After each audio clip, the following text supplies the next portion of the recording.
स्वागत है भौतिक विज्ञान के क्लास में 11th में। और हम लोग बीमा के संदर्भ में जो बातें चल रही थी उसी बात को और आगे बढ़ाते हुए कुछ एक तीसरे अनुप्रयोग की ओर बढ़ते हैं। जो बीमा के अनुप्रयोग की बात चल रही थी, यह तीसरा अनुप्रयोग 11th में आज बीमा का आखिरी दिन होगा। इसके बाद फिर जो और आगे लेखी गतियाँ होंगी, मैकेनिक्स जहाँ से शुरू होती है उसकी चर्चा करेंगे। लेकिन उससे पहले बच्चों हम देख लेते हैं कि बीमा का तीसरा उपयोग क्या है। विभिन्न भौतिक राशियों के मध्य संबंध स्थापित करना। विभिन्न भौतिक राशियों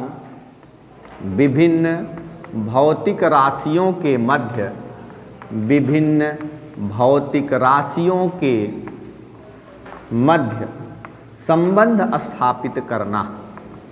देखते हैं बच्चों, यह उपयोग भी बहुत महत्वपूर्ण है। विभिन्न भौतिक राशियों के मध्य संबंध क्या होते हैं, यह तीसरा उपयोग है।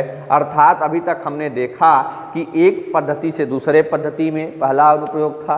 दूसरा यह था कि आप किसी भी सूत्र की जांच कर सकते हैं कि वह सूत्र बीमी विधि से सत्य है कि नहीं। और तीसरा जो अनुप्रयोग हमारा है वह यह है कि विभिन्न भौतिक राशियों के मध्य संबंध स्थापित करने की बात करता है। अगर कोई भौतिक राशि, हम मान लें कि कोई एक भौतिक राशि आर है जिसका आप मापन कर रहे हैं, या कोई भी सूत्र है या कोई भी एक व्यंजक है जिसमें हम जिसको प्रूफ कर सकते हैं, इसकी सहायता से देख सकते हैं कि एक दूसरे का संबंध किस प्रकार से। आइए देखते हैं कि विभिन्न भौतिक राशियों के संबंध, जैसे आर कोई एक राशि हो, ठीक है, किसी सूत्र में उपयोग की गई हो और उसका संबंध तीन राशियों से हो। उसका संबंध तीन राशियों से हो, एक्स, वाई और जेड, और इनकी बीमाएं क्रमशः क्या हो बच्चों, ए हो, बी हो और सी हो। तो हम इस भौतिक राशि की बीमा लिख के इन भौतिक राशि की घातों की बीमाओं से तुलना करके ए और बी और सी का मान निकाल के इन भौतिक राशियों के लिए इससे संबंध स्थापित कर सकते हैं। पूरी बात समझने की कोशिश करिएगा।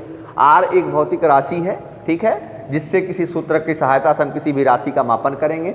आर की सहायता से जो मापन होता है बच्चों, अगर हम कहें उसमें उपयोग की गई राशियां एक्स, वाई और जेड हैं, जिनकी बीमाएं ए, बी, सी हों, तो इस पक्ष की बीमा लिख के इस पक्ष की बीमा की तुलना करके इनकी घातों को लिख देंगे तो हमें वह सूत्र मिल जाएगा जिस सूत्र की हम बात कर रहे रहते हैं, या जो हम क्वेश्चन लिखे रहते हैं। जैसे कल ये भेजा गया जिसको पढ़ाया नहीं थे, तो आप देखेंगे उसमें हमने आवर्तकाल का ही जिक्र किया है। आवर्तकाल का जिक्र करने से मेरा तात्पर्य बच्चों ये है कि बातों को बड़ी स्पष्टता के साथ समझना। क्लियर? तो हमारी बात कहने की जरूरत क्या है कि हम यह कह रहे हैं, जैसे आपसे एग्जाम्पल इसका जब देखेंगे तो आप क्लियर कर लेंगे कि एग्जाम्पल्स क्या कहते हैं। एग्जाम्पल्स हमेशा बताता है, जैसे अब ये देखिए, जैसे हमने नियम बता दिया तब उसके एग्जाम्पल की बात कर रहे हैं। यही अगर पहले एग्जाम्पल बता दिए जाते फिर उसके नियम की बात की जाती तो ये दो विधियाँ होती। उसकी चर्चा फिर कभी किसी क्लास में करेंगे। लेकिन आप इसमें देखिए कि एग्जाम्पल में हम लिखें, यदि किसी सरल लोलक का आवर्तकाल, देखिए क्वेश्चन को खूब समझ लीजिएगा, यदि किसी सरल लोलक का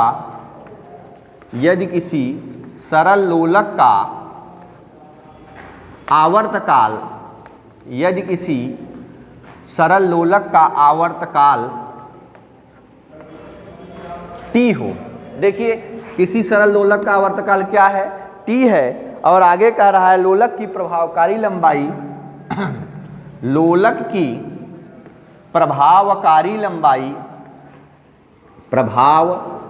लंबाई, ये क्वेश्चन आपको एग्जाम्पल में दिया गया है नोट्स में लिख के, प्रभावकारी लंबाई एल हो।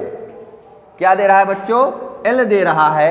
और आगे कह रहा है कि गोलक जो है, गोलक के द्रव्यमान यम तथा गुरुत्वीय त्वरण जी पर निर्भर करता है। यानी लंबाई एल और गोलक का द्रव्यमान क्या है, एम है, और उस पर लगने वाला गुरुत्वीय त्वरण क्या है, जी है। इन्हीं पर निर्भर करता है। स्पष्ट दिया रहेगा आवर्तकाल किस पे निर्भर कर रहा है, एल, एम और जी पर, या आप लिख सकते हैं एम, एल, जी। यह देख सकते हैं कि एम, एल, जी पर निर्भर कर रहा है। यानी अगर हम उस सूत्र को याद करें तो टी प्रोपोर्शनल क्या मिलेगा बच्चों, यही मिलेगा कि नहीं, एम पर निर्भर कर रहा है, यल पर निर्भर कर रहा है और जी पर निर्भर कर रहा है। सब पता है यल क्या है, लेंथ है उस वायर की जो भी आप यूज कर रहे हैं। इनकी बीमाएं क्या होंगी बच्चों, ए होगी, बी होगी और सी होगी। ये क्या है, इसको भी देख लीजिए, ये आवर्तकाल है, तो आवर्तकाल की बीमा तो टी है आवर्तकाल की बीमा आप जानते हैं टी ही होती है, तो इसमें अगर देखा जाए m की पावर 0 है, l की पावर 0 है और t की पावर 0 है कि नहीं, t की पावर 1 है, 0 नहीं है। और इस कांस्टेंट को हटाएंगे तो यहाँ k आ जाएगा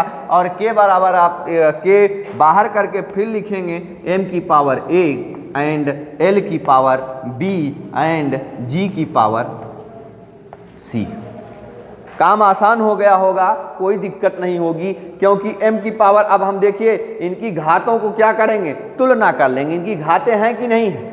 देखिए अब अगर हम घातों, देखिए अगर इस सूत्र के अनुसार देखेंगे तब तो इनकी घातों की तुलना हो जाएगी, लेकिन अभी इसकी बीमा नहीं लिखें। ए बी सी तो प्रारंभ में मानी गई बीमा है, लेकिन लंबाई की, चलिए एल की बीमा क्या होती है, एल की बीमा पता है आपको, एम है, एम की बीमा आपको पता है, यानी कि अगर इस पे एक हो बी हो और लेकिन जी क्या है, सी क्या है, इसको देखिए एल तो एल ही होता है, लेकिन जी की बीमा आप लिखेंगे ना, क्या लिखेंगे जी के स्थान पर, जी के स्थान पर लिखेंगे, एक लाइन और आगे बढ़ा देंगे, L T minus M L और फिर क्या आएगा बोलिए, एल टी की पावर -2 गुरुत्वीय त्वरण की बीमा होती है और ऊपर सी लिखेंगे। अब हमारा मैथमेटिकली तुलना करने के लिए आसान हो गया काम, हम इसकी तुलना आपस में कर लेंगे। और जब बच्चों तुलना कर लेंगे, जैसे हम इसकी बच्चों तुलना करेंगे, तो जब तुलना कर लेंगे तो ये समझ में आ जाएगा कि इसकी पावर क्या रही होगी, वही पावर इसमें रख देंगे ए बी सी की जगह और देखेंगे टी बराबर सूत्र मिल जाएगा। यही हमारा तीसरा उपयोग है। तो आइए देखते हैं इनके उपयोग में हम क्या करें, इनके उपयोग में हम इनकी बीमाओं की तुलना कर लें। अगर बीमाओं की तुलना कर लेंगे तो काम आसान हो जाएगा। हल करिए इसको, इस तरफ क्या रहेगा, बाएं पक्ष में m की पावर क्या है 0, l की पावर 0 और t की पावर 1 ही रहेगा। k का मान, k एक नियतांक है जिसका मान कितना होता है बच्चों 2 पाई, हमेशा याद रखिए इस खासकर इस प्रयोग में।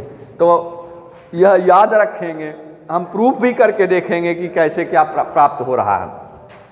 m को देखिए, m की पावर a ही रहेगा तो a की तुलना आप कर देंगे। देखिए इस राशि की तुलना इससे करेंगे, इस राशि की तुलना l से करेंगे, इसकी उससे करेंगे। तो देखिए इसमें अगर इसको देखिए तो ये l की इसका गुणा होगा तो ये क्या देगा, ये देगा पूरे की पावर क्या देगा, देखिए ये c इस पर है, इस बात को याद रखिए, लेकिन -2 पर नहीं है, तो ये L और L क्या हो जाएगा। देखिए अगर एक दिमाग लगा के देखिए, L की पावर क्या है C है और L की पावर क्या है B है, तो L की पावर जब बेस बराबर है तो पावर जुड़ जाती है। अगर हम ऐसे लिखना चाहें बच्चों, लिख सकते हैं L की पावर B प्लस C। देखिए L की पावर B है, इसमें L की पावर C है, ठीक है। तो अगर बेस जब बराबर है बच्चों तो उसकी पावर को हम जोड़ देंगे। अब t को देख लीजिए, अब t पे क्या होगा, t तो इस तरफ t है ही, लेकिन इसमें क्या है t की पावर -2 का इसमें गुणा होगा तो ये देगा t की पावर बोलिए -2c।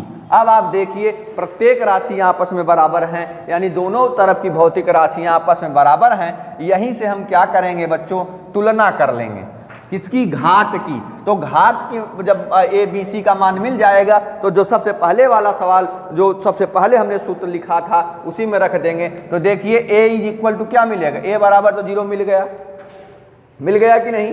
b प्लस सी क्या है, ये देखिए b प्लस सी बराबर भी 0 है और इधर देखिए -2c इज इक्वल टू क्या देगा, t की पावर 1 है, पावर ही देखिएगा, यहाँ 0 है, यहाँ 0 है, यहाँ 1 है, ध्यान से देखिएगा। a बराबर क्या मिल गया 0 और b प्लस सी बराबर क्या मिला 0 और t बराबर क्या मिला, तो यहाँ से c का मान निकालिए तो c बराबर क्या मिलेगा -1/2। जैसे ही c बराबर 1/2 मिला, इसमें रख दीजिए b का मान मिल जाएगा। a इज इक्वल टू क्या है 0 और b इज इक्वल टू निकालेंगे तो b बराबर ये उधर जाएगा कि नहीं जाएगा, b प्लस सी है उधर जाएगा, माइनस हो जाएगा तो -c देगा कि नहीं। तो -c देने का मतलब ये है, आप ऐसे भी इसको कर सकते हैं। और जैसे हम देख रहे हैं a बराबर 0 हो गया। अब अगर c का मान इसी में रख दीजिए तो ये दे देगा आपको b का मान c का मान -1/2, c इज इक्वल टू 0 और b बराबर जब आप देखेंगे तो ये मिलेगा 1/2। तो आप देख रहे हैं ए का मान क्या मिला, ए इज इक्वल टू बच्चों मिल गया 0 और बी इज इक्वल टू मिल गया 1/2 और सी इज इक्वल टू मिला -1/2। अब ए बी सी का मान कहाँ रखेंगे, जो हम प्रारंभिक सूत्र लिए थे। प्रारंभिक सूत्र मतलब क्या है उसको भी समझ लीजिएगा, उसी में इसका मान रख देंगे तो हम देखेंगे कि हमें टी के बीच जो संबंध ढूंढ रहे थे वह प्राप्त हो जाएगा। यह कैसे प्राप्त होगा इसको भी देख लीजिए। टी इज इक्वल टू या टी इज इक्वल टू हमने क्या लिखा था, के लिखा था, और बताइए फिर से क्या लिखा था, लिखा गया था m की पावर, ठीक है, m की पावर a और फिर आपने l की पावर लिखा था b और फिर लिखा था t की पावर c। तो a और b और c के मान मिले हैं, a बराबर 0 मिला है, b बराबर आपने a1/2 फाइंड आउट किया है और c इज इक्वल टू आपको मिले हैं वह -1/2। तो ये जहाँ पर a b c है यानी इस तरफ तो देखिए इनका तो 0 0 है, तो t ही देखा गया था, हमने t ही माना था, तो t इज इक्वल टू क्या मिलेगा, k मिलेगा। और देखिए m की पावर क्या है, m की पावर 0 का मतलब 1 है, यानी कि जो राशि है हमारी आवर्तकाल जो t है उसमें m का मान क्या दिया है, 0 दिया है, अर्थात उसमें जो द्रव्यमान से प्रभावित होने वाला काम हो रहा है वह 0 है। आगे देखिए l का मान, l की पावर आप क्या रखोगे, l की पावर लिखोगे 1/2, यानी l की पावर कितनी है, 2 है। और t की पावर क्या है बच्चों, t की पावर आप जानते हैं c का मान -1/2 है, पुट कर दीजिए तो ये तो 1 हो जाएगा, यानी t बराबर आपको क्या मिलेगा, k मिलेगा। l की पावर 1/2 का मतलब यह है कि इसको रूट में लिख सकते हैं, या इसको पहले नीचे ले जाइए तो ये भी प्लस हो जाएगा, तो आप लिख सकते हैं l की पावर l/t की होल पावर 1/2, क्योंकि ये प्लस है, इसको जब नीचे ले जाएंगे तो ये t क्या हो जाएगा, माइनस है तो वो भी प्लस हो जाएगा, तो पूरे की पावर 1/2 हो जाएगी। पूरे की पावर 1/2 होने का मतलब ये है, आप लिख सकते हैं t is equal to k और इसको पूरे रूट में लगा दीजिए, ये पावर हट जाएगी तो ये देगा क्या, L/T। तो हमने जब लिया था फार्मूला तो t की जगह क्या लिए रहे होंगे बच्चों, देखिए l की जगह हमने क्या लिया था, t की जगह क्या रहा होगा, g रहा होगा, उसमें फार्मूले में नहीं, जो क्वेश्चन था उसमें लिखा था, तो ये L/, क्या मिल जाएगा, g मिल जाएगा। तो पावर में कोई परिवर्तन नहीं करना है, पावर तो वही रहेगी। यहीं पर यहाँ ये जो राशि लिए थे m लिए थे, l था, और उसमें क्वेश्चन में देखेंगे g रहा होगा, और जब हम माने थे तो t माने थे, तो दोनों में संबंध मिल गया। और अब देखिए इस रूट को हटाने के लिए आप रूट लगा दीजिए, और रूट लगा के आप लिख सकते हैं L/G। L को कैपिटल में लिख सकते हैं, इस्तेमाल में, क्वेश्चन में इस्तेमाल में था तो इस्तेमाल कर देंगे और कुछ नहीं करेंगे, हमारा काम आसान हो गया। तो t बराबर क्या मिल गया बच्चों, t बराबर मिला 2π L/G। वास्तव में यह सूत्र होता है आवर्तकाल का, क्यों, क्योंकि k इज इक्वल टू हम कांस्टेंट जानते हैं 2π। तो आप देख रहे हैं इस सूत्र को हमने कई बार इस पे क्वेश्चन बताए हैं। तो t बराबर L/G यह आवर्तकाल का सूत्र होता है। जब सरल लोलक का एक प्रयोग किया जाता है तो उस सरल लोलक के प्रयोग में आवर्तकाल का यही सूत्र प्राप्त होता है, जिसको हम t बराबर 2π L/G कहते हैं। तो हम तीसरे उपयोग में या तीसरे अनुप्रयोग में बीमा के यही देख रहे थे कि जो हमारा रिलेशन था एक दूसरे राशि से, उसी राशि, देखिए यहाँ पर यानी कि अगर जो कोई सूत्र आप प्रूफ करने जा रहे हैं, उस सूत्र में अगर जो राशियां यूज हो रही हैं वो दी हो तो उस सूत्र को आप फाइंड आउट कर सकते हैं। जैसे हम कहें गतिज ऊर्जा के संदर्भ में अगर हम बात करें तो कहें द्रव्यमान और वेग से वह प्रभावित होती है, ठीक है, तो आप उसके लिए सूत्र फाइंड आउट करिए तो फाइंड आउट कर सकते हैं, कोई दिक्कत नहीं है। आप मानेंगे जिस तरीके से हम मानते हुए आए हैं कि एक तरफ बीमा लिखेंगे, आप लिखेंगे m, l और t से यह प्रभावित होती है, तो आप उसमें देखेंगे जो जो हमारी पैरामीटर रहेंगे उन्हीं को रखेंगे और देखें कोई भी सूत्र अगर खासकर भौतिक विज्ञान का है उस सूत्र को हम क्या कर सकते हैं बच्चों, अच्छे से प्रूफ कर सकते हैं, अच्छे से उसको निकाल सकते हैं, उसमें कोई दिक्कत नहीं हो सकती, एक दूसरे के संबंध से हम उसको स्थापित कर सकते हैं। तो इसमें अगर किसी को कोई दिक्कत हुई होगी समझ लीजिएगा, क्योंकि टी जो दिया था वह किससे संबंधित था, एम से प्रभावित था, एल से प्रभावित था और जी से प्रभावित था, और हमने सबकी बीमाएँ इसी संदर्भ में लिख दी थी बच्चों, कोई दिक्कत नहीं है। और इसी ए बी सी का मान निकालने के लिए हमने आवर्तकाल बराबर हमने क्या लिया था, हमने लिया था MLT, यही लिए थे अलग अलग, और सबकी पावर हमने A और B C करके उसके बाद हमने उनका जो राशियां दी गई थी इनकी में इसका जो बीमा होता है उसको लिखा, इसका जो बीमा होता है उसको लिखा। ABC का मान निकालने के लिए जैसे ही ABC का मान हमने निकाल लिया वैसे ही इसमें हमने उसको रख दिया और हम देखें कि हमें वही सूत्र, ये इसका सूत्र प्राप्त हो गया। अगर हम कहें कि आवर गतिज ऊर्जा ले लेते हैं KE, तो KE इज इक्वल टू, अगर हम ले लें तो KE में हम कहें अगर द्रव्यमान और वेग से प्रभावित है, किससे, द्रव्यमान और वेग से, तो आप लिखेंगे KE प्रोपोर्शनल, यानी गतिज ऊर्जा डायरेक्टली प्रोपोर्शनल टू क्या लिखेंगे, देखिए बड़े आसानी से आप कर सकते हैं। यह प्रभावित हो रही है क्या, यह प्रभावित हो रही है द्रव्यमान और किससे, वेग से, यानी M और B से, तो इसकी राशि की बीमा लिखेंगे A, इसको लिखेंगे B। लिखेंगे कि नहीं लिखेंगे, यानी हमें और कुछ नहीं करना है। अब हम क्या करेंगे, इसकी जब बीमा लिखेंगे तो इस पक्ष की भी बीमा लिख देंगे, इसकी बीमा ML² और T की पावर -2 लिख देंगे।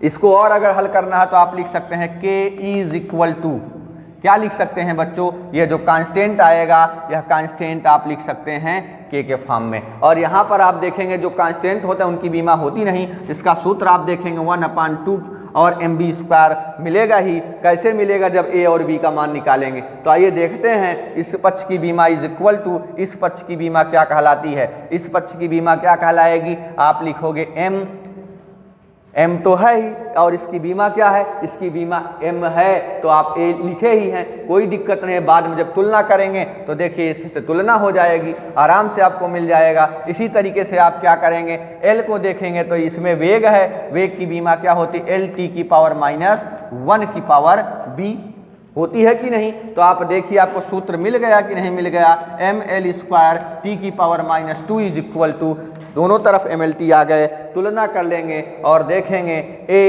B और C, तो तीनों की बीमाएं मिल जाएंगी। हम थोड़ा सा यहाँ पर T के स्थान पर क्या करते, C लिख देते, क्योंकि A है, B है और C है, राशियां जितनी होंगी उतनी बीमाएं हम देखेंगे। तो हम देखेंगे इसमें दो ही वैल्यू प्राप्त होगी, तीसरी नहीं प्राप्त होगी। क्यों, A और B दो ही राशियों से प्रभावित होता है, द्रव्यमान और वेग से ही प्रभावित होता है। तो आप देखिए M की पावर आप क्या लिखोगे, A लिखोगे, और इसको जब लिखोगे तो L की पावर क्या आएगा, B आएगा, और T की पावर आएगा।